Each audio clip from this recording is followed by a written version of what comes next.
Hi, this is Scott Wilkinson, host of Home Theater Geeks. In episode 71, I show you around my own home theater and answer questions from the chat room. So stay tuned. Netcasts you love. From people you trust. This is Twit. Bandwidth for Home Theater Geeks is provided by Cachefly at CACHEFLY.com. This is Home Theater Geeks with Scott Wilkinson, recorded July 1st, 2011, episode 71, Inside the Chat Room. This episode of Home Theater Geeks is brought to you by Squarespace.com, the fast and easy way to create a high-quality website or blog. For a free trial and 10% off your new account for 6 months, go to Squarespace.com and use the offer code HTG7. Hey there, Scott Wilkinson here with UltimateAVMag.com and HomeTheater.com. In this special episode of Home Theater Geeks, I have no guest. Instead, what I'm going to be doing is giving you a little video tour of my own personal home theater and then answering questions from the chat room. We've got some 470 folks in the chat room who are eagerly chatting away, and I'm very glad to have them with me every week on Home Theater Geeks, but especially this week since I'm going to be answering questions from them. And of course, anyone who's in the chat room, please answer or pose any questions you like, make comments, anything you want to do, and I will be interacting with you for this entire hour. Except when I show you my home theater, which I will do right now. So if you will pardon me for just a second, I'm going to move out of camera range, and I'm going to detach the camera from the tripod so that I can show you around the theater, which means that it's going to get a little shaky for a minute, so please pardon me for that. I'm going to step out of the camera range here, and I'm going to see if I can delicately dislodge the camera. And let's see here now. Can I get this? I've got plenty of battery life. Don't see too much, I'm afraid. At least I can't. Well, you can see a little bit. Here's my media rack. You can see the light that I use for the podcast as well. I just want to show you something kind of interesting here. You've seen these laser crystals, these crystals that are etched from the inside with lasers.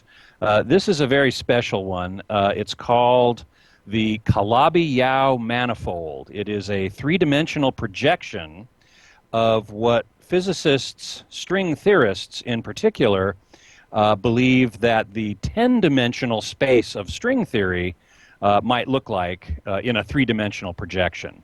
So I just thought that was super cool. So that's part of my studio. You can see my THX. Whoops. Whoa, there it is. Whoa! Can't get too zoomy here. I am a THX certified video calibrator, and my theater is THX certified.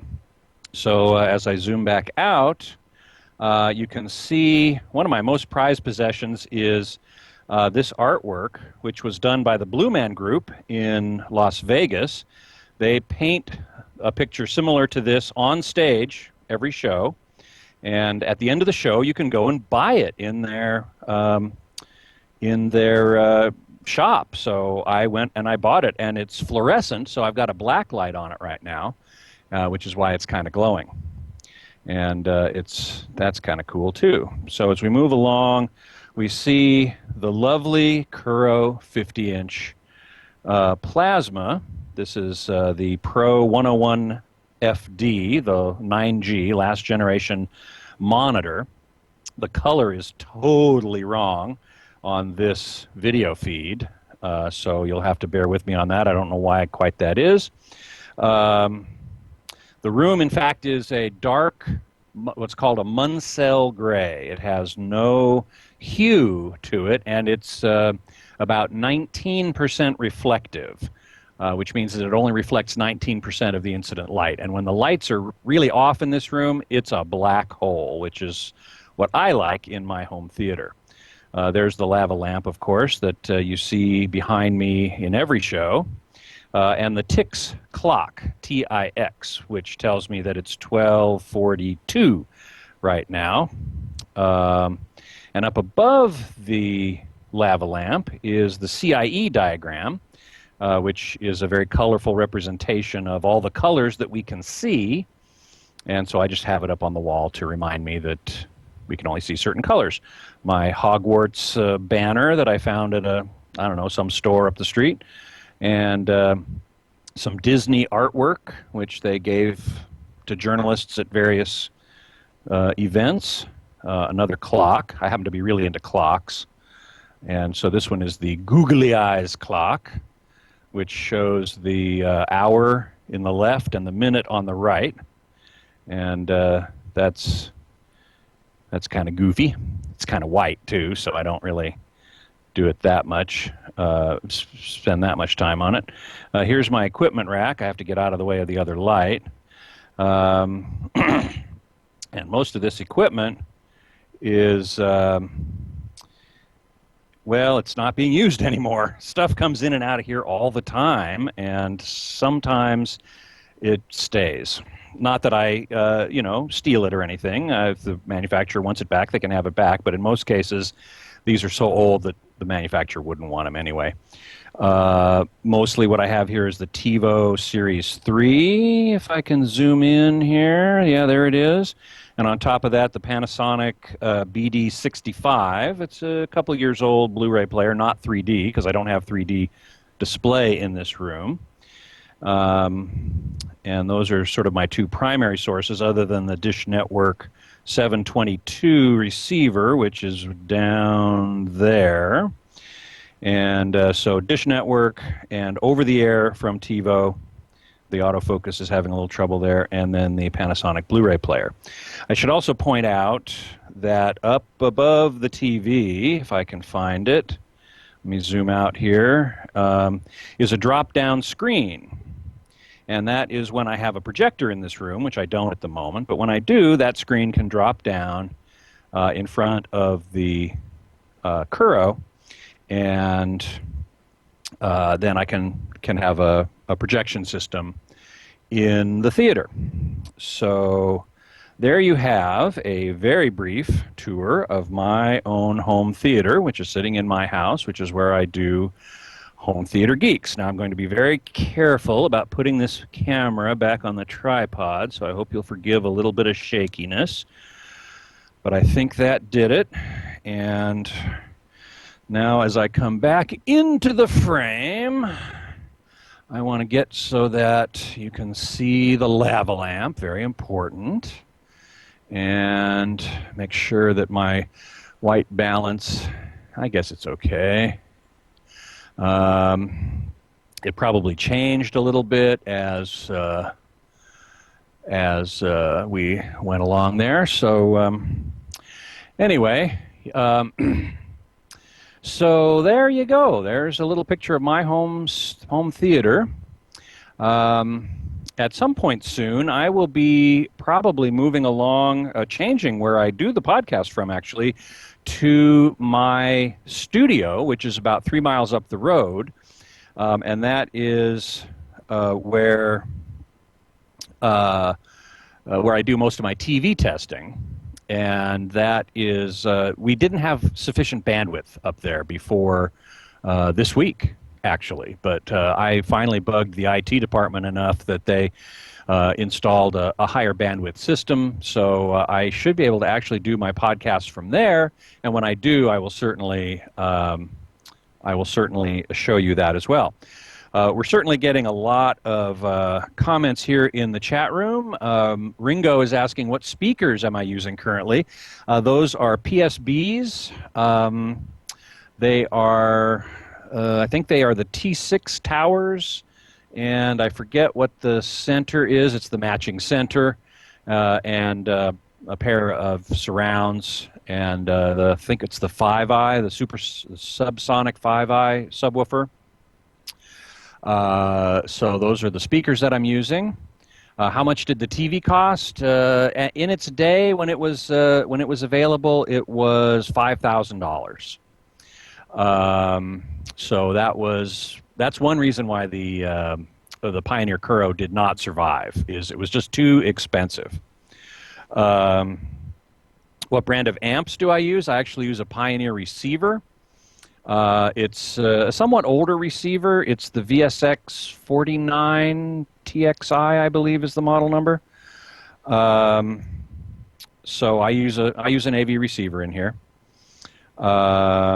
Green Pilot asks, do you think it makes sense to get a 720p LCD over 1080p for a 32-inch screen size? Obviously, to save money. Well, this is a bit of a controversy in that most experts will tell you that no, it doesn't make any difference. 720p will look just fine at that screen size, especially if you're sitting far enough away. And I will agree that you won't be able to see a difference in detail, in resolution, because your eye can only resolve so much detail. However, having said that, I will also say that I believe that when most people, when most HD TV, which is at 1080i, and most Blu-ray, which is at 1080p, gets downscaled to 720p, there may very well be scaling artifacts that you can see, even at that screen size, and even if you're far enough away that you can't see the difference in terms of absolute detail. So I always recommend getting 1080p if you can. Yes, 720p will be a little less expensive, but ultimately I think 1080p is a better way to go, even at smaller screen sizes, because of this downscaling, the potential for downscaling artifacts. If the processor in the TV is good, then you probably won't see them. But there's no way to know if it's good or not unless you test it, which we are going to be doing more and more on hometheater.com. We're going to be testing lower cost TVs and perhaps getting into that as well. I'm sorry I can't do the tour again with more lights at the moment. It's what I've got. It's just what I got. A streaming box, let's see, yeah, Web 3710. The streaming box I have is the Panasonic Blu-ray player, the 65. BD65 is all I have in terms of streaming at the moment. Let's see here. Do you like one or two subwoofers? I prefer two. I don't have two in this room, but if I would prefer to have two subwoofers ultimately, because that, with proper placement, will tend to smooth out the room modes very nicely. And that helps more than any kind of EQ or anything like that. So I would use two subwoofers in here if I had them, absolutely.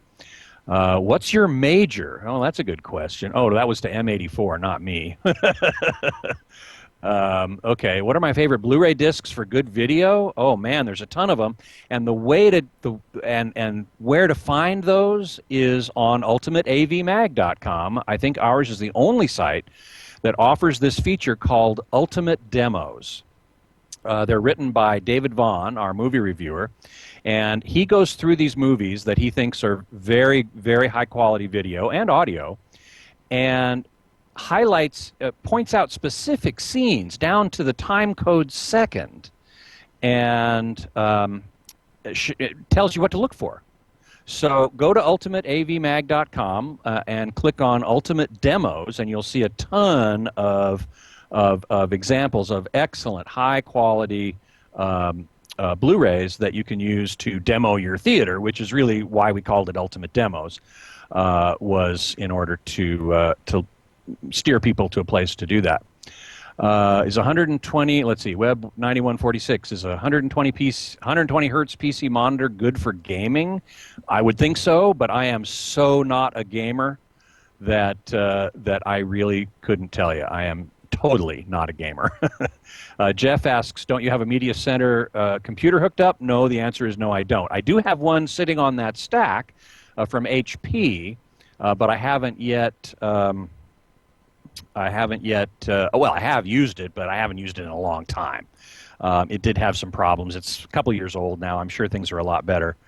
Um, but let's see. Let's see. Here's some other questions. Lazy Guru asks, "Do I use any acoustic treatment?" At the moment, I don't.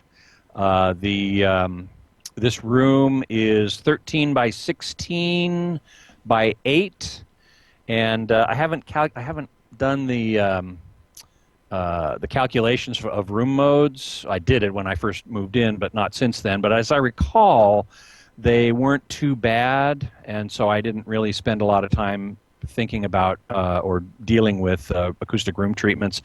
We will be doing room acoustic treatments in in our studio, where I will be broadcasting from shortly, because there the room is almost square, and a square room is very difficult. How big is my pull-down screen? It's actually a retractable screen. It's 60 inches wide, and my seating distance is 8 feet. And that is pretty ideal. The 50-inch plasma is a little too small for that seating distance, but I don't know if you could see it or not, but I couldn't fit a 60 in there. In the furniture that I have here, and I wasn't in a position to change that out at the time. So I live with a 50-inch, but the picture quality is so good that that it's really okay. How much is my electric bill? Bonaparte asks. My wife takes care of all of that, and she pays the bills, so I couldn't really answer that question. Why Dish Network over DirecTV? Doesn't Dish Network do only 1440 by 1080 and DirecTV 1920 by 1080? No. Dish Network does 1920 by 1080. Both of them mostly do 1080i, but they're both the same resolution. I originally got Dish Network because I was, and this gets a little off topic, and pardon me for saying so, but I didn't want to give Rupert Murdoch any of my money. But since he doesn't own DirecTV anymore, I would be willing to consider DirecTV. Let's see. Red Tomato says, I'm having trouble with the HDCP error with a Samsung LCD TV. HDCP is high definition copy protection over HDMI. Have an HDMI cable running from Blu-ray into Denon AV receiver, then HDMI out to the TV. What could the problem be? Boy, that's a good question. I don't really know. I'd have to find out a little bit more about the situation. It shouldn't be a problem. You should be able to run out to a Denon receiver and out to your TV. I don't think I've ever seen an HDCP error before.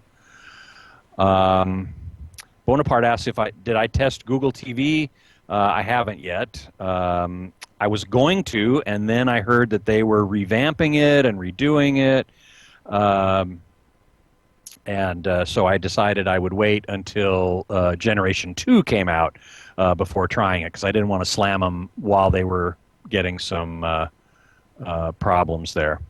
While they were acknowledging that they were having problems. How far do I sit from the plasma? 8 feet. Do I have 5.1 or 7.1? 5.1. I have. In this small room particularly, I feel no need for 7.1. I've always felt that having 7.1 in the back of the room was not as important because we have so much less directional discrimination behind us than we do in front of us, that it's not that important. So I don't have a problem with that. Ken Crayley asks, am I excited for the Star Wars films on Blu-ray? You bet. Can't wait. I really hope they invite me to whatever junket they're doing for it. I'm sure they're going to do a junket, and I would love to go to that. I've been up to the ranch a couple times. I will tell you this. Skywalker Ranch is a gorgeous place, really nice. And I've even stayed on site once at the little inn that they have there, which is amazing. So, yes, I am really excited for the Star Wars films on Blu-ray. Did I buy the Lord of the Rings extended version on Blu-ray? Not yet. I intend to because I hear it's just fantastic. Really a substantial improvement over the originals. Yes, let's see. New Kid says, how do you spell the gray color on your walls? It's Munsell, Munsell. Um, and that's the name of the color, Munsell gray. It's a very neutral gray, and that's ideally what you want to paint your home theater. In fact, I showed my wife the swatches of Munsell gray, and I said, "What's the darkest you will accept?" And she pointed to 19%. So that's what it's painted. Now, if you were asking me about my major, Jeff, it was, I have 2 degrees, one in physics and one in music. So I find that combining them to cover home theater actually works pretty well. I used to cover pro audio, and it worked very well there too. But I like the combination. Let's see here. What else have we got? The Tix clock. Yeah, Eric Duckman pointed out the Tix clock. 1.3. Let's see. Boy, I'm just getting a ton of stuff coming up here. Midnight Rider asks, do the subs have to be matching pair, or can you go with 2 different ones? That's a good question. I would probably prefer a matching pair, but it probably doesn't matter as much as it does for the main speakers. For the main speakers, it matters a lot. It's really important, critically important. So that's going to be something that you really want to be careful about. The subs, I think it's probably less important, but you wouldn't want them to be too dissimilar, I would say. So ideally, you'd want them matching probably. I do not use biamping. I don't find it to be that much better in the examples I've heard. I just use a straight ahead AV receiver, Pioneer AV receiver. When do you think we will see, let's see, Montreal guy asks, when do you think we'll see more high resolution than 1080p at home? That's going to be several years. They are working on it, and we're going to see, I think the next step is going to be 4K, which the exact resolution is still under some debate. I've heard 38 something by 2160. 2160 is twice 1080, so that's probably what the horizontal resolution is going to be. But the vertical resolution. But the horizontal resolution is under some debate. It might be 4096. It might be 38. I forget the exact number.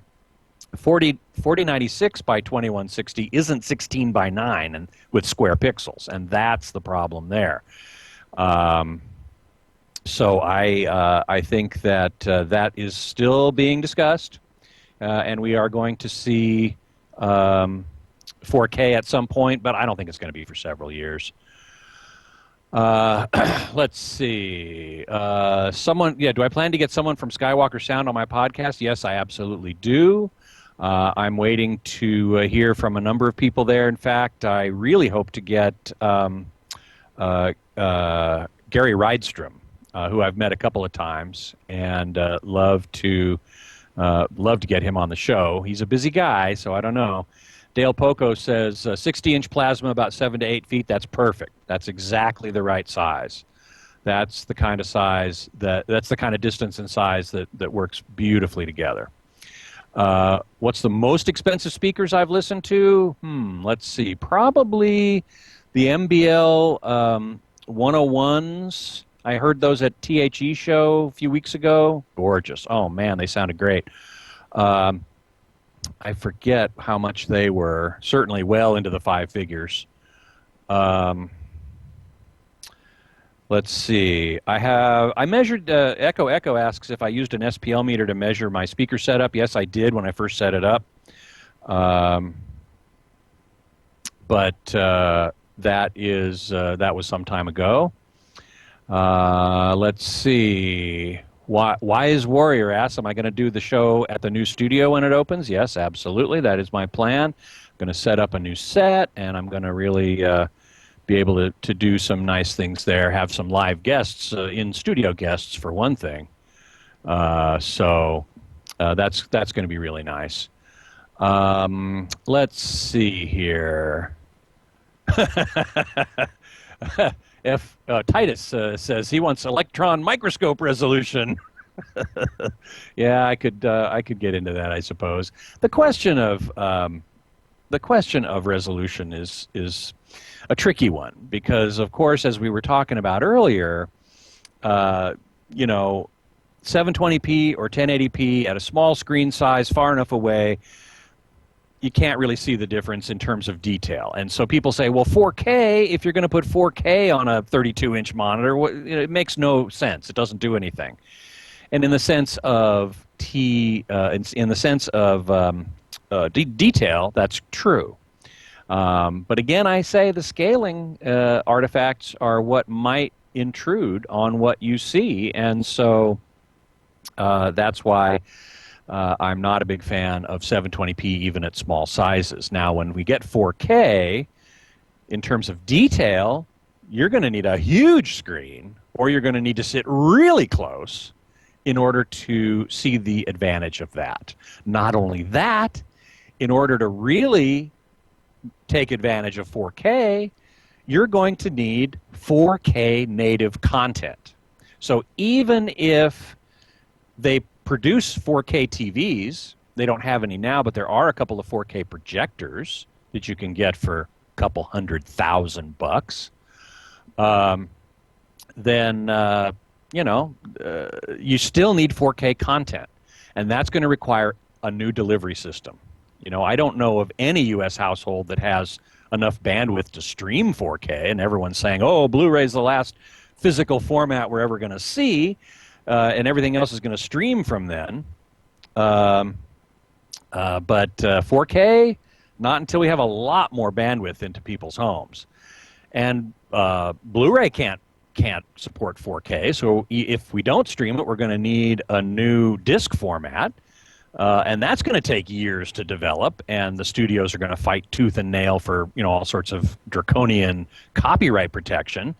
So all of those things in terms of 4K, all of that is going to impede its adoption into the home, which means we're not going to see 4K for several years at least. I would not worry about that at all. I'm perfectly happy with 1080p, and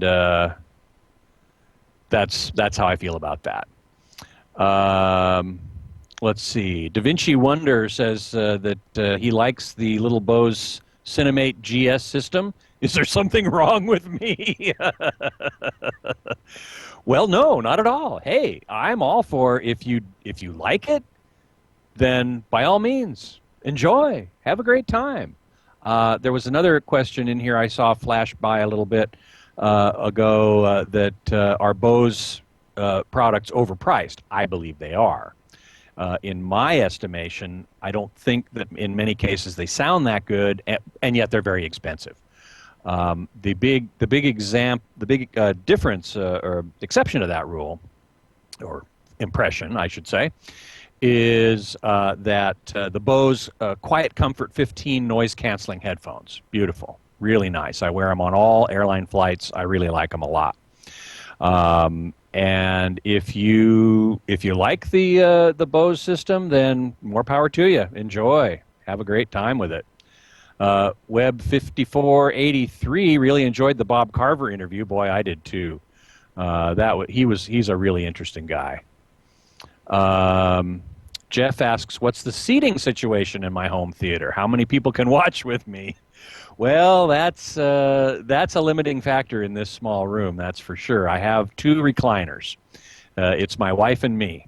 And we have some what are called back jacks, which are these sort of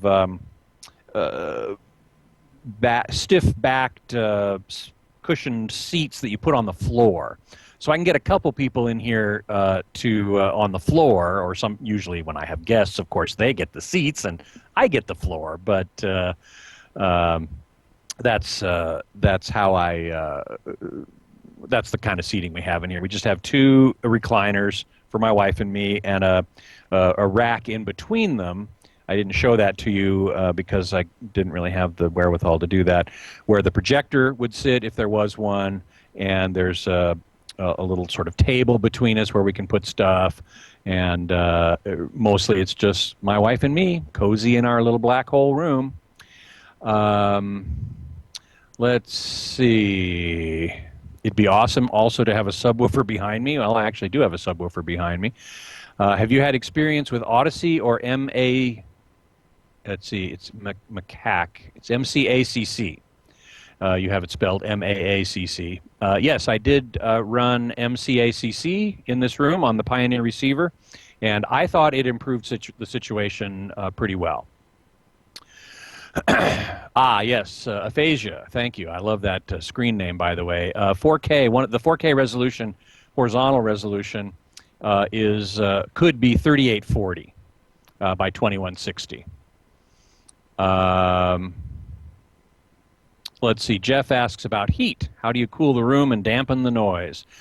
Well, actually, we have central air here in this house, and the air conditioner is basically on the roof at the other end of the house.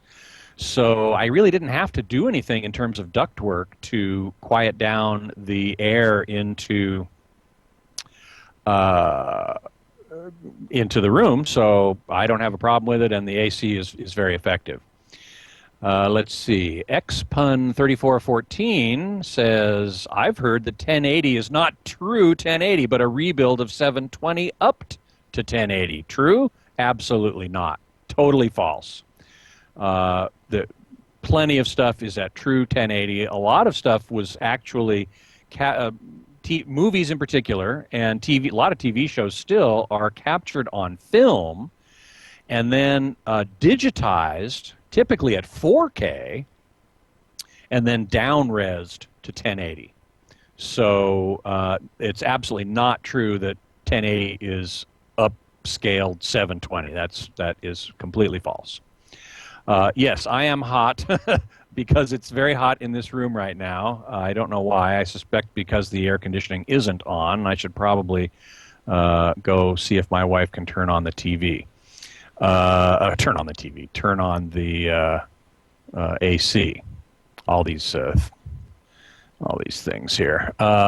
Any general thoughts on internet TV and getting signal over the net? My general thoughts on that are, I don't particularly like what I've seen of streaming video. It's too compressed. It's too compressed. The video quality simply isn't that good, and not for me. I'm a purist when it comes to video quality, so that is what I have to say about that. So I don't watch that much streamed content just because it's just not the kind of quality that I like. What's my favorite meal when watching a movie? Bonaparte asks.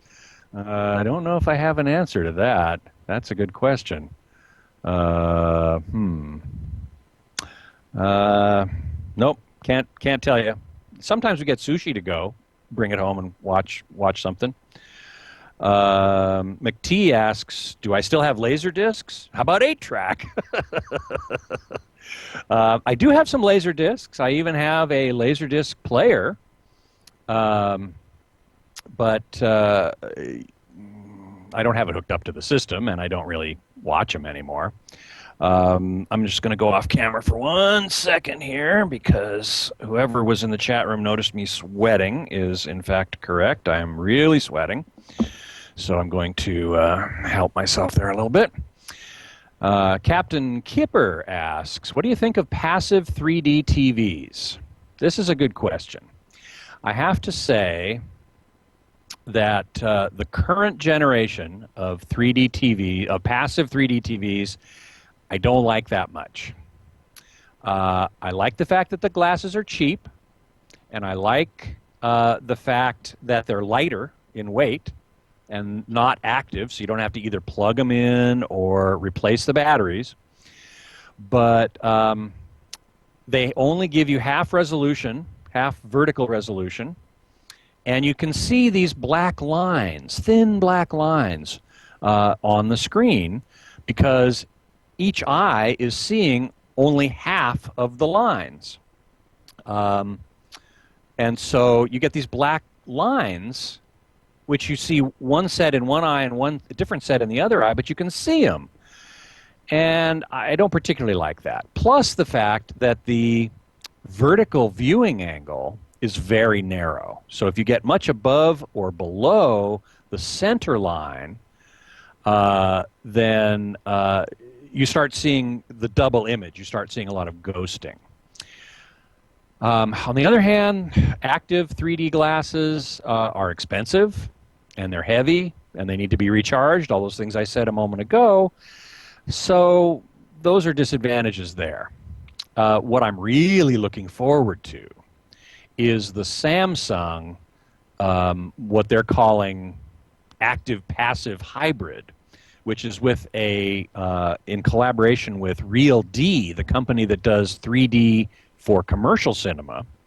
And what they're doing is they're putting an active polarization switcher in front of the LCD screen, so that instead of the glasses actively blinking on and off, this film in front of the TV is actively switching polarization for the right and left eye in synchronization with showing the right or left eye image on the screen. And then all you have to do is wear passive glasses, just like you would in the movie theater, but you're seeing full resolution in each eye. And that is critical. And when those TVs come out sometime next year, then I'm going to be pretty excited about passive 3D. I saw a question much earlier about whether or not I'm not a fan of 3D. And you might think so. In my home theater, I don't have 3D. You might think I'm not a fan, but that's not true. I am a fan. I do enjoy 3D, at least when it's well done. That's the key. And so I do enjoy it. On the other hand, I don't want to give up my Kuro. So the next 3D I have in this room will be a front projector. It'll be probably a JVC. And I'll put it on this retractable screen. I'll bring it down, and that'll reuse active glasses. But that is that's the price I'm going to have to pay. Bonaparte asks, how many remote controls do I have, or do you use a Harmony? Well, there you go. I use a Harmony. The Harmony 1 from Logitech is the best remote universal remote I've ever used. No question about it. I've also recently started playing with the Harmony 700, which is a little, I think it controls a few less devices and so on, but it's really very good. So any of the Harmony remotes, I really like the way that you program them, which is online, and all you do is you say, here's all the equipment I have, here's which device changes channels, here's which device changes the volume, and then the website pumps everything into the remote, and you're done. So it's far simpler to program than most universal remotes. And that's, so I use the Harmony. That's the only one I have. I mean, I have them for all this gear, but they're all in boxes and little storage things, and I rarely use them. Now, I will say this about universal remotes. It's important to keep the original remotes around and available in case you have to do something unusual. In which case the Harmony might give you a button to do what you want to do, but it might not. And if it does, it might be buried in several pages of soft buttons on the remote. So it's a good idea to keep those remotes around. Let's see here. Jeff asks, are optical discs going to die out? If so, how many years? I think it's going to be quite a while myself. I don't think they're going to die out altogether. Certainly, Um, People are predicting that online streaming is going to be the wave of the future, and it is in many respects. But as I said earlier, it doesn't give you the quality. It doesn't give me the quality that I want. So I'm going to stick with optical discs for that reason alone. And I sure hope that, and I believe that many other people are as well. Let's see. Proteus, spelled oddly. I've been a fan of Samsungs for a while. Do you think they are worth the money in the 32 to 38 inch range? I do. I'm sure they are. I haven't really looked at any that small. But Samsung, generally speaking, makes a great product. So I would have no problem recommending any size of Samsung. Wicked Proxy asks, have you noticed a drop in sound quality over time from built-in TV speakers? Well, that's a tricky question because it's always been crap. I guess except in the old days of those big console TVs like from Zenith or something where they had giant speakers. But, in the last 10 years, I don't know that I've noticed a drop. It's always been bad. So I always recommend that you don't use the internal sound of a TV if possible. Now, there are TVs that have better and worse internal sound. And as much as I like the Samsung picture quality, generally speaking, the in-TV sound system is generally quite bad. So I have to say that's not a good thing. Whereas Sony has been pretty good. Relatively speaking. But again, I have to say that no internal TV sound I've heard in the last 10 years is worth listening to, in my opinion. So we've got so many comments, and I really appreciate the chat room for just jamming up here with all kinds of interesting questions and comments, and I'm not getting to all of them, and I apologize for that. But I will get right back to them as soon as I take a moment to thank our sponsor for this episode, Squarespace.com, the fast and easy way to create a high-quality website or blog. It has easy-to-use user interface for creating and managing your website or blog. It's optimized for both beginners and CSS experts. There are hundreds of design templates to choose from, and you can customize any of the designs to fit your needs. There's an iPhone and iPad app for updating your blog on the go, and online resources and a special support team give you 24-hour-a-day, 7-day-a-week personal help. The all-inclusive service includes several modules to build your website, including a blog module, which you can use to import and export from WordPress, Blogger, Movable Type, and TypePad. Form builder, Flickr photo display, a Twitter widget, all kinds of social media buttons, which is really great these days, Google Maps, and more. There's website tracking, so you know how many times your site is viewed, and a built-in search engine optimizer. Really important. Leo talks about that all the time. Permission access handling, cloud architecture for speed and site stability. Use Squarespace for all your website needs. Build it, host it, and update it anytime. For a free trial, go to squarespace.com. Sign up for a free account. There's no credit card needed. Just try it out and start building your website. Then, if you decide to purchase, use the offer code HTG7 and get 10% off for 6 months. That's squarespace.com and use the offer code HTG7. So, let's see here. Let's get right back to the chat room with a ton of questions. And again, I'm so sorry. I'm not going to be able to get to all of them, but I will get to as many as I can, which is why I'm going so fast. So please bear with me. Oh, yeah, here we go. Kyrie asks, the Bose 901s were good back in the day. Well, yes, I had a pair of Bose 901s in college. In fact, I built my own in-car speakers, my car stereo speakers, from the CTS 4-inch full-range driver, which was what the Bose 901 had 9 of. and I stuck them in a wooden box, and I stuck them in the back of my car, and they sounded really good. But these days, I can't say that I'm really a fan. Let's see. Yeah, lots of questions regarding remote controls and how I deal with them. I said I really use I like the Harmony so much, and that's what I use. Burke, our engineer, is asking, how do I isolate my components from each other and from the floor? Well, that's a good question, and audiophiles like to do that. Here's something about me. I consider myself a dyed-in-the-wool videophile. I'm really, really critical of video quality.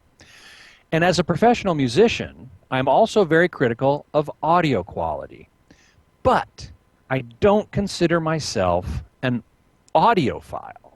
And the reason why I've come to understand is that because I'm a professional musician, I play so much live music, there's nothing about recorded music that's ever going to match that quality. So while I do want good quality playback, and in my recording studio, my home recording studio, I have very good quality playback, and I have very good quality playback here in the home theater as well with PSB speakers, Pioneer receiver, but those are not top-of-the-line audiophile type components. And they're good enough for me. And and to answer the question, Burke's question, I don't spend a lot of time thinking about isolating the equipment. I mean, they're all on stands. The speakers are on spikes, so they are fairly decoupled from the floor. The equipment is all on stands that are isolated from the floor. But I do have a couple of things stacked on top of each other in some cases. And I just don't worry about it. I don't think it makes enough difference to the sound to where I'm going to worry about it. Mickey Chan, it's hot where Mickey Chan is too, yes. And I'm hoping my wife realizes and turns on the AC. I answered this question from Aphasia. Do I use spikes or vibration dampening feet for my speakers? I use spikes. I think either one is fine. What's my opinion of each technology? I don't think it makes that much difference in my estimation. In your estimation, it might very well, but what city am I in? I am in Burbank, California. Beautiful downtown Burbank, right up the street from NBC and Warner Brothers, and just the next town over from Universal. Disney is down the street, so it's media central here, that's for sure. Who gets the sweet spot, me or my wife, for Midnight Rider? Actually, I have set up the system. Neither of us are directly in the center. The projector stand is in the center, and so both of us are just to the either side of it. So we each have about equal quality there. Do I use Vince 360 asks if I use a UPS, uninterruptible power supply, for my entertainment equipment. Yes, I do. It's from APC, American Power Conditioning, I believe is what that called. Pete asks, what are my thoughts on ultraviolet DRM, digital rights management? I must admit I don't have much knowledge of that yet. So I am going to defer that question until some time later. This is a good question. ETIP 21, 120 watts per channel at 1 kilohertz, THD 10%, 8 ohms. What is a realistic estimate of the watts that you can really get out of this receiver? There's no way to estimate that. What you need to do is read the reviews of receivers on hometheater.com, where we actually perform measurements of the power output of these receivers with all channels driven across the entire audio spectrum, 20 to 20 kilohertz. In some cases, they actually come close to meeting the manufacturer's specification, whereas in other cases, they fall far short. So this is going to be this is a very variable situation here. Let's see. Have I ever considered getting D-Box motion-controlled seats? No. They make me sick. Literally. They make me ill. In fact, in years past when I've gone to the CEDIA trade show, and I've gone to the Runco room, they always install these D-Box motion simulation seats in their demo room. And the first time I went in there, I physically got ill. So I left, and before the end of the demo, and they were all, "Oh no, what are you leaving for? It's good, isn't it?" And I said, "Well, yeah, the picture's good, but I can't stand sitting in those seats." So I go to CEDIA the next year, and I go to the Runco booth, and I'm kind of peering in there, and the guy comes out and goes, "Oh, here, we've got a seat just for you." They made a seat without a D-Box. I couldn't believe it. They knew I was going to be there, and I suppose I can't be the only one who has problems with the D-Box seat moving you around. But man, for this reason, I also don't like roller coasters. I don't ride on roller coasters because I get motion sick, and the D-Box does that, and I really hate it. Let's see. AMD user Tower says, saw a Real D 3D TV demo at a Comic-Con and liked it. Well, good. I did too. The demos I've seen, I have been extremely impressed with. And when that comes out, I'm just going to be very happy about it. What cable or satellite provider do I recommend for most HD channels? Well, cable providers are whoever you have that's providing cable service in your area. You don't have a lot of choice on that. Satellite, I think Direct and Dish both do a good job.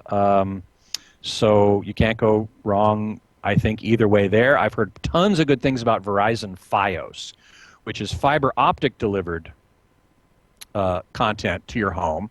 I can't get it in my area. I was going to put it in the studio, and I was going to put it in my home.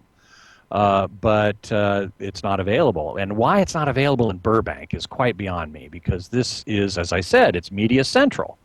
And so it's not going to, I don't know why they don't have it here. Doesn't make any sense. Midnight Rider asks, will I have to replace my screen to do 3D? Good question. And the answer is not if I get a JVC or some active glasses type of projector. And the reason is the only time you need a special screen, a silver polarization preserving screen, is if you have a polarized version of 3D. And the people who are offering that are LG and Runco, very expensive. And you're going to need a special screen for that. But I'm going to be, because I have a non-polarization preserving screen, I'm going to have to get one with active glasses if I'm going to have 3D here. Yeah, I've already answered the question about butt kickers and base shakers and tactile transducers. At least 15 questions regarding my remotes. I thought I answered that already. I use the Harmony One remote. I've got all the original remotes for all the gear that's here, and I use them when I have to, when there's something goes wrong and I might have to dig into the menu or something.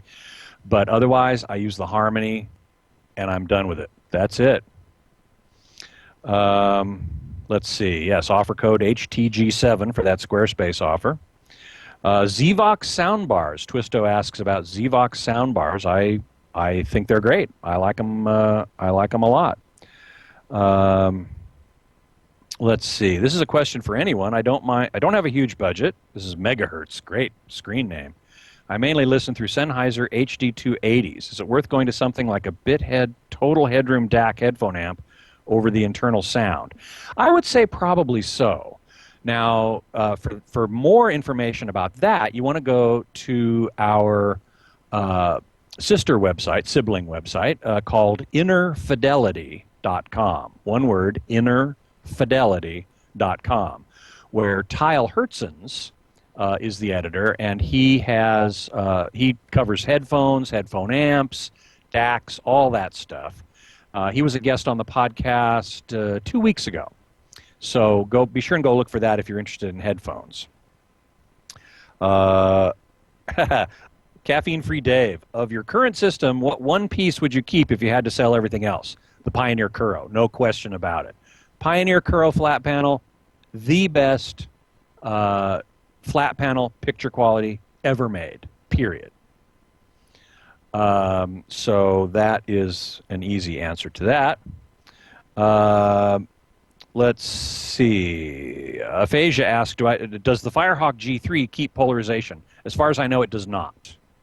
You need for that, from Stewart, you need either their silver screen or their what's called 5D, which is supposed to be is supposed to be good for 2D as well as 3D. But no, I don't think the Firehawk is. Any thoughts of why the picture quality on my Netflix is total crap?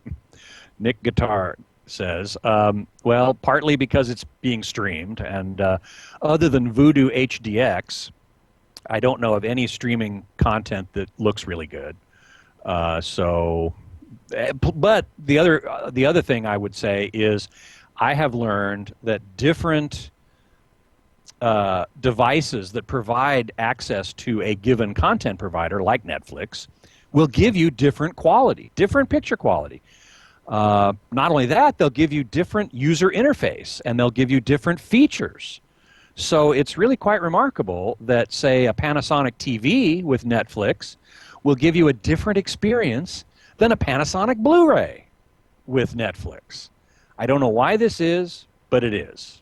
And so it could be part of both of those that is simply the way of the world.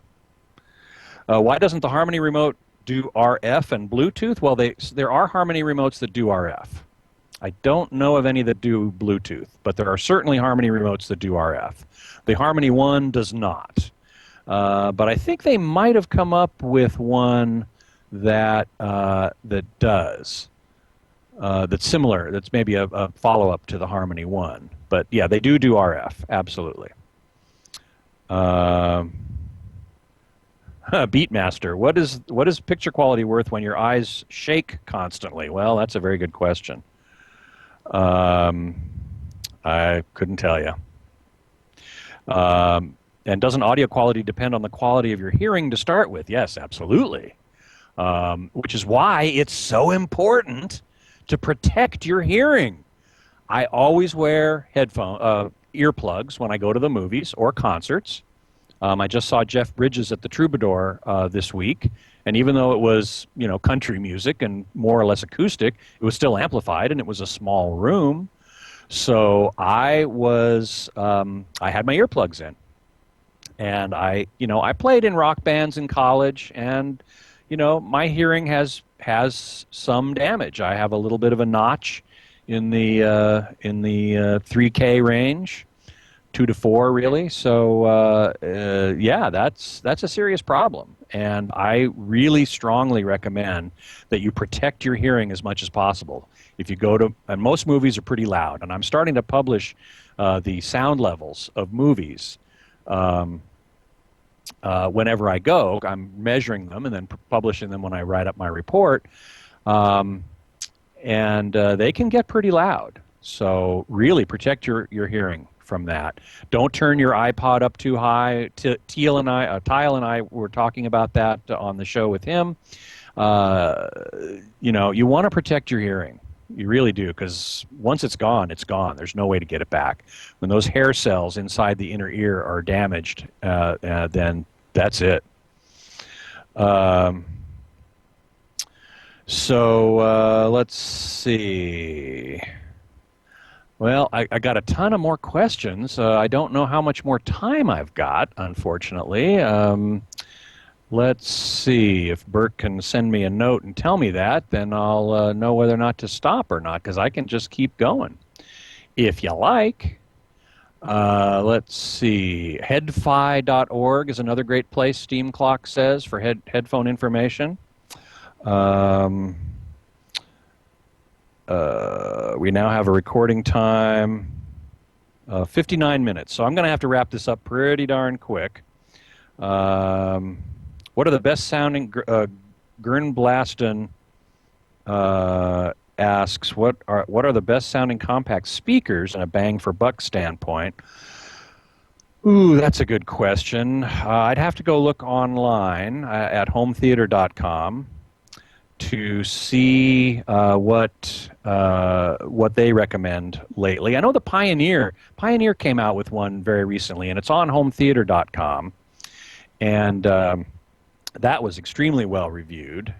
So that would be a good place. But absolutely go to hometheater.com and take a look at the reviews there.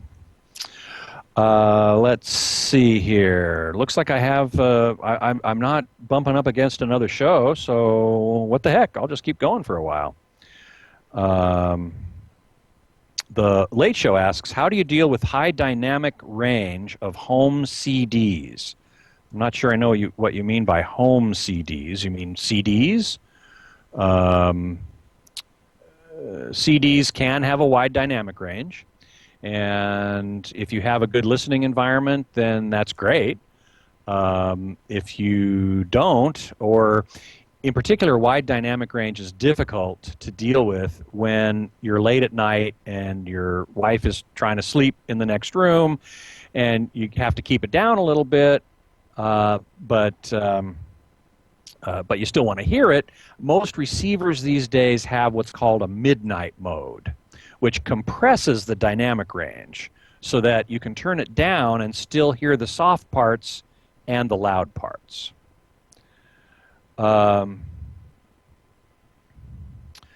So, that's all I can say about that at the moment. I'm not sure quite what you mean by home CDs.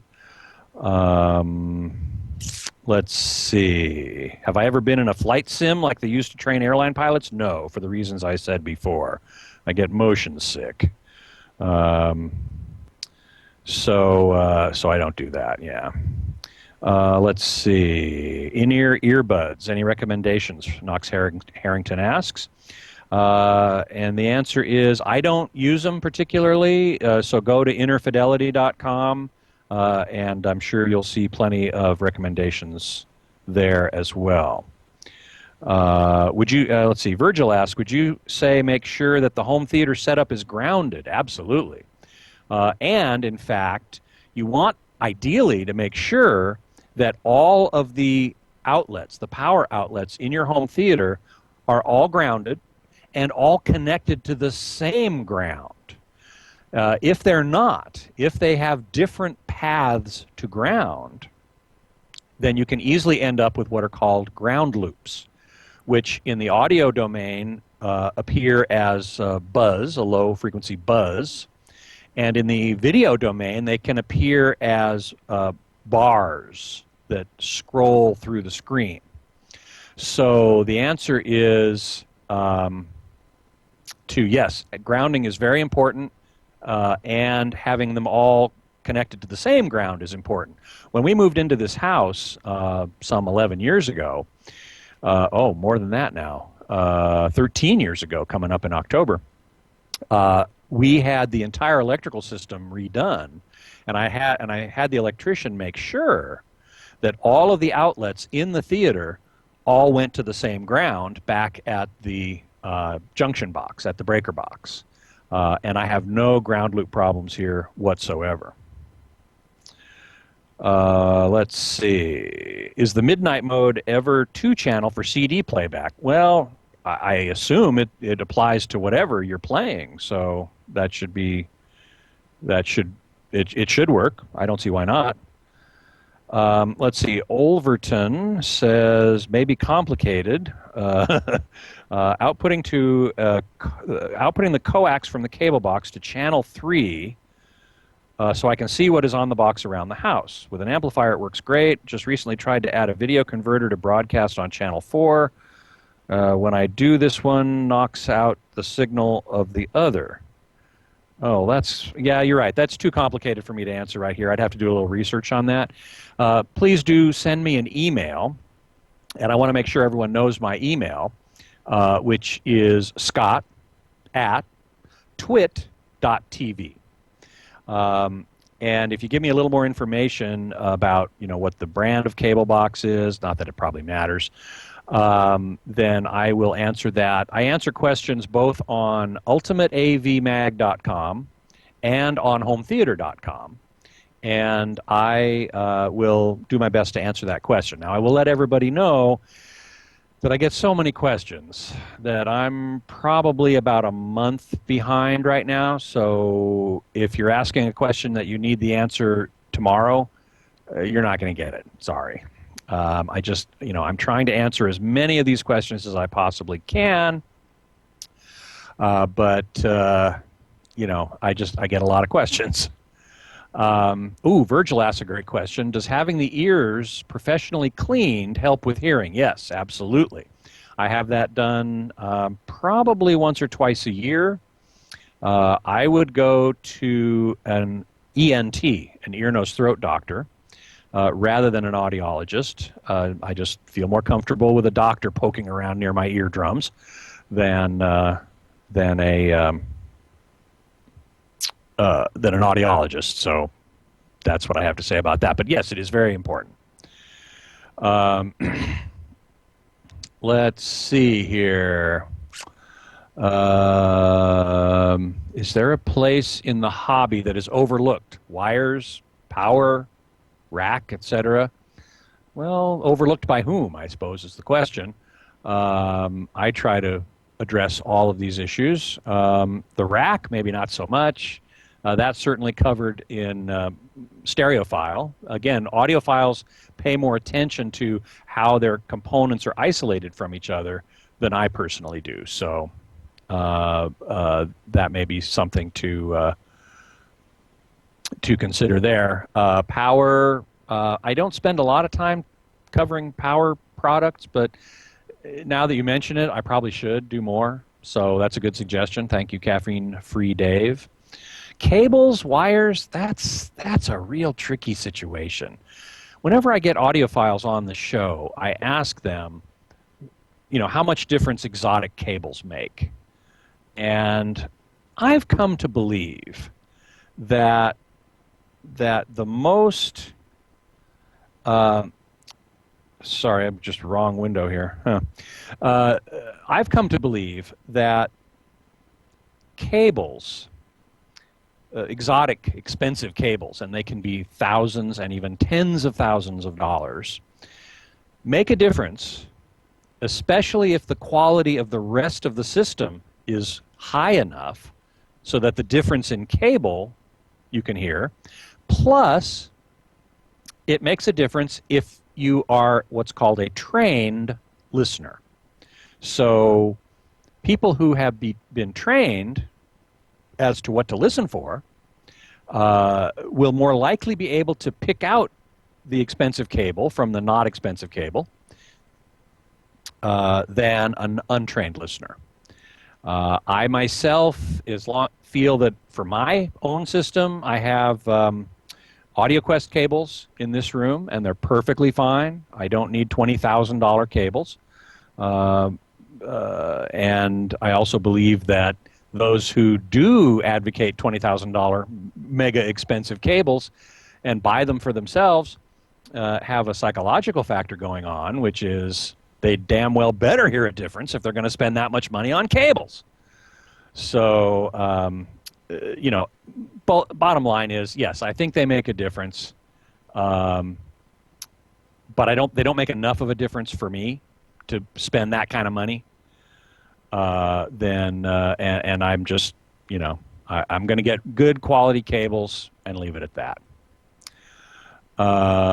Let's see. Boy. Is there a difference between 720p and 1080p at a viewing distance of 10 feet? I already answered that question. Did the electrician also install a whole home surge protection? No. No, he didn't. But I didn't feel it was necessary here. In Southern California, we don't really have much in the way of lightning or anything like that. We do have brownouts occasionally or blackouts, very occasionally, very rare. But I have a UPS for that. But I didn't feel the need for any whole house surge protection. What to look for when choosing a power conditioner? You know, I wrote about that quite some time ago, and I can't quite remember. You know, my brain's a FIFO buffer. What can I tell you? Basically, you want it to have good, fast response for surge protection. For power conditioning, you want it to be able to pull up sagging power levels. I'll have to dig up that article. The other guy is asking this question. So if you want to send me an email at scott@twit.tv, I will look up that article and send you the link, because that would be the way to do it. Phono preamps, I am not a phono guy. I do not listen to vinyl. There are plenty of other places you can go to look for phono information. Stereophile.com, for example, is where they spend a lot of time on vinyl and phonograph and stuff like that. But sorry, that ain't me, babe. Let's see. Well, you know what? Let's see. Lazy Guru. Oh no, sorry. Aphasia is pointing out the show that I did with J.J. Johnston, the chief scientist at DTS. That was a great show. So definitely do recommend that one. How do I rate LG plasma TVs? The ones I've seen so far have not been all that great. I would generally, in terms of plasmas, recommend first Panasonic, second Samsung. Now, you say, the dry dog, that you ask me how do I rate them, and then you say you have a 50-inch and you love it. Fantastic. I'm so glad. Make sure that you at least choose the movie mode or cinema mode or whatever they call it, and then select that mode. And then I would recommend that you go for get a disc like Spears and Munsell High Definition Benchmark, or Digital Video Essentials, or even the Monster HD TV Calibration Wizard disc, and set your brightness and contrast controls. Those are the first ones to set, and the most important ones to set. And I would say brightness is even more important than contrast, but both of them are important. And if you set those two in the movie mode or the cinema mode, the picture will look its best. And again, if you like LG plasma, then fantastic. That's just great. Lazy Guru would like to hear from Dolby and have a Dolby representative on the show. I think that's a great idea. I would be happy to do that. In fact, I've had one guy on who was a Dolby video guy, but Dolby audio guy I haven't had on yet. So I'll make sure that happens. Dooney, who makes the best LCD TVs? Will LED eventually replace fluorescent? Well, I hope so. I much prefer LED over fluorescent. It's more consistent. It generally gives you better black levels. Who makes the best LCD TVs? I would say that's a toss-up for me between Sony and Samsung. They both make very good LCD TVs. Those would be my top two. Plasma TVs do use more electricity, and they do run hotter. That is correct. Harley Hub. But these days, modern plasma TVs are actually quite a bit more energy efficient than they used to be. And as far as I can tell, the disparity in power consumption between LCDs and plasmas is becoming equalized. So it's not as much of an issue, certainly, as it used to be. On Mitsubishi DLP HD TVs, their movie picture mode is called natural. Okay, so sometimes it's called natural. Usually it's called movies or something like that. Oh, and I have to say, Jacob, good point. Calibration Wizards, you can find also on THX DVD and Blu-ray discs. They have a special feature called THX Optimizer, which does the same thing. It puts up certain images that let you set the brightness, contrast, color, and tint, as long as you have those blue filter glasses. But yes, any THX DVD or Blu-ray will have THX Optimizer, which will let you do the same thing. So you don't have to actually go out and buy a separate disc. Titus has been asking me, how do I protect the electronic stuff in your house against space alien EMF attacks? Yeah, how do I do that? Well, I don't know. I started watching Falling Skies. I don't know. What do you guys think about that? I didn't think it was very interesting. It's just another alien attacks, humans defending themselves. I've seen it so many times before, and it's just not that interesting. Yeah, there's some human element to it. Beatmaster likes it. Web 8077 thinks not bad. Lazy Guru says okay. Ken Crayley says not okay. Twisto says so boring. Okay. Yeah, change channels. All right. So I'm not the only one. Let's see. Twisto says I have an LG TV and the theater mode is really, really yellow. Well, does it have a movie mode or a cinema mode? Maybe theater is the mode I'm talking about. And if that's the case, then you'd have to go try a different mode and see what's going on there. Can't please everyone, Eric Duckman. That's exactly right. Let's see here. Beatmaster again. Well, maybe you answered this before. You asked this before, but I already answered it, which is I don't know anything about phono preamps. Yes. Here, Web4944 asks, have you heard of Screen Paint for budget projector installations? I believe it's called Screen Goo. That's exactly what it's called, Screen Goo. And yes, I have heard of it. I haven't seen it, so I can't say for sure whether I think it's good or not. But I would want to be sure that the wall surface that you put it on is very smooth. Now, I suspect that the material, that the paint, the Screen Goo, is very thick, in which case the texture of the wall won't matter as much. But you want the screen surface, the outside surface, to be very smooth. So I would just want to make sure of that before I used it. But I haven't used it, so I can't really say whether or not it's good or not. Virgil, would blue polarized sunglasses work? No. For setting the color and tint controls on your TV, no. You need special color filter glasses. And here's a very important point about that.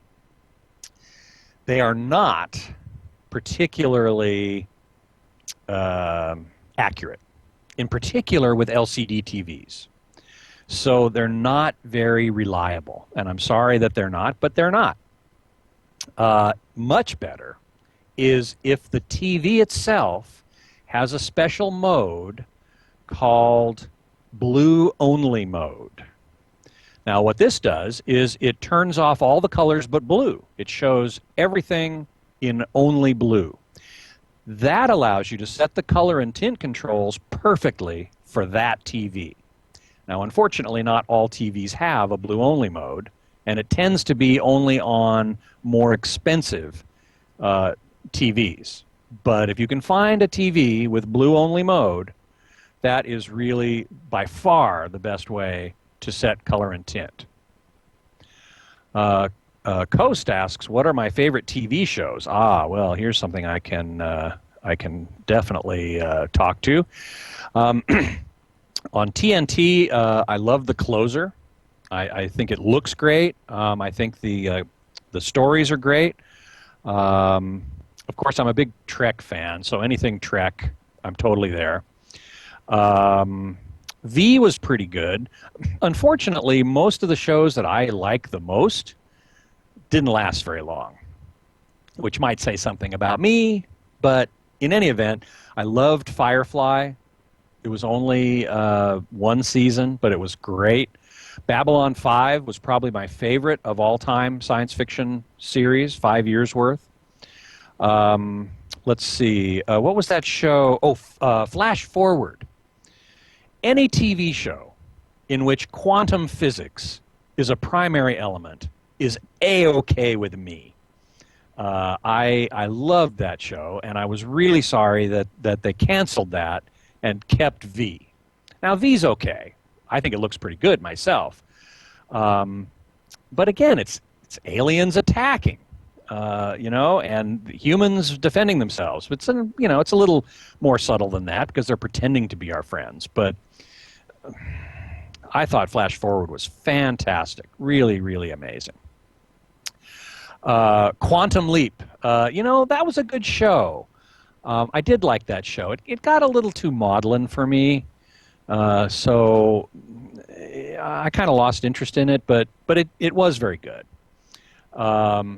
Will you be doing more in-depth reviews of home theater computers? Yeah, probably. At some point, I expect I probably will. Sliders, that was another that had some quantum physics in it, and yeah, it was pretty good. That was a pretty good show. Jericho, I never watched. Was it good? M. Kohaku says that suggests Jericho. Farscape. Oh, of course, Virgil. How could I forget Farscape? Also, one of the very best sci-fi shows on television ever, period. Just great. I was so sad when that went off the air. That was just great. So, yeah, M. Kohaku says that Jericho is really good, so maybe I'll catch it on reruns or on DVD. Screen Goo is very special, Aaron B. says. I'm going to have to go out of camera range a little bit here. Let's see. Main issue is you have to be a little careful when applying it because nothing is more annoying than brush stroke marks. I was wondering about that. I wondered about that. Even rollers leave a type of mark, right? So you have to use a special brush and so on. So yeah, personally, I wouldn't want to do that myself. So that's why, I'd hire somebody to do it, and then it gets expensive, so why not just get a screen?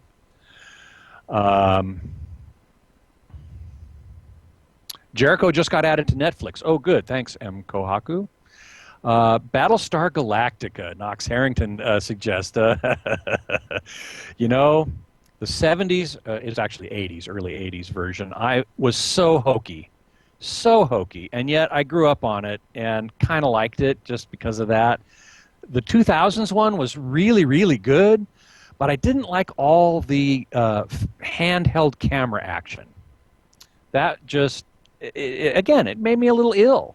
So that's why one reason I didn't like it very much. The other reason I didn't like it very much was that it departed from the original pretty badly in that it made the Cylons look like be able to substitute for humans, and that was a little strange. A female Starbuck was also a little weird for me. So that's why I didn't really get into that so much. Oh, Burke, my engineer today, points out, and rightly so, Deep Space Nine, best Star Trek series. I have to agree. Not many people do.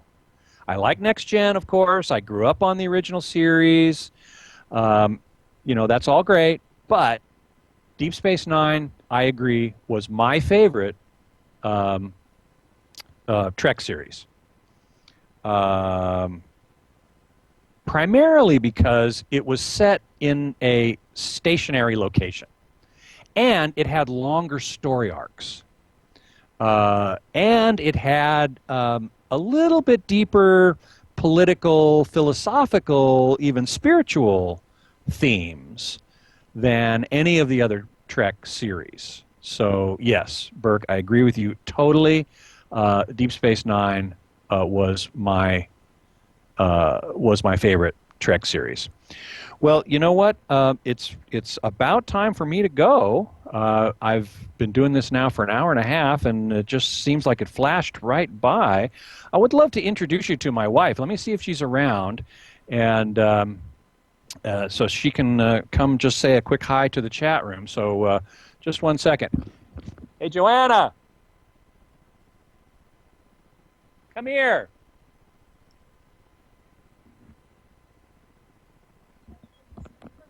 Oh, good. Well, let me put the. I'd like for everyone to meet my wife, Joanna Kasdan, otherwise known as Mrs. Scott, in the chat room. I'm going to put the microphone up for her. Hi, everybody. So here is, Dale Poco is saying hi to Mrs. Scott. Now, those of you who follow me regularly. We'll see her in the chat room once in a while. Oh, Aaron B. wants us to do a duet. Isn't that nice?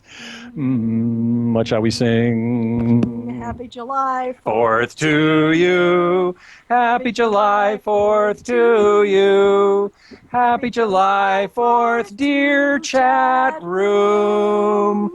Happy July 4th to you.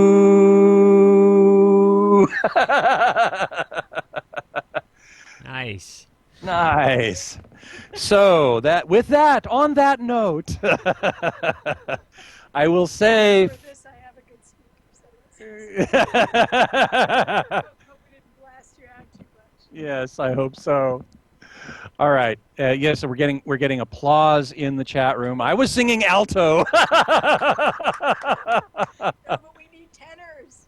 We do need tenors. Anybody in the LA area who wants to sing in a choir this fall, send me an email, especially if you're a tenor. Let's see. Oh, the one question for you. Are you a geek?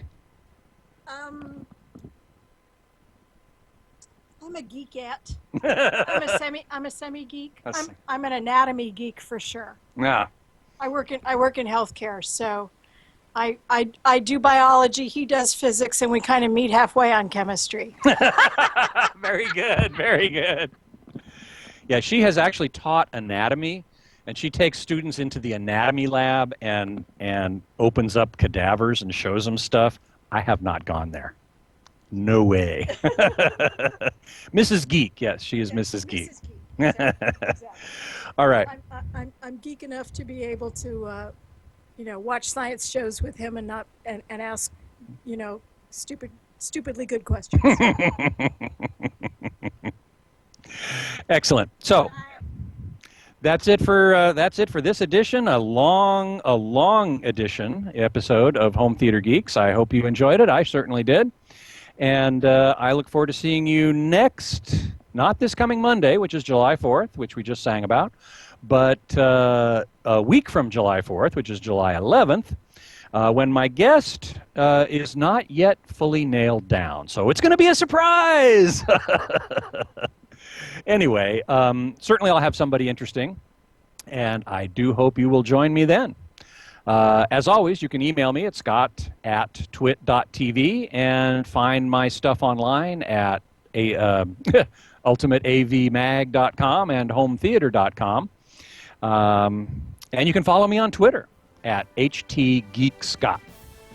So happy Independence Day, everybody, and we will see you in a little over a week. Until then, geek out.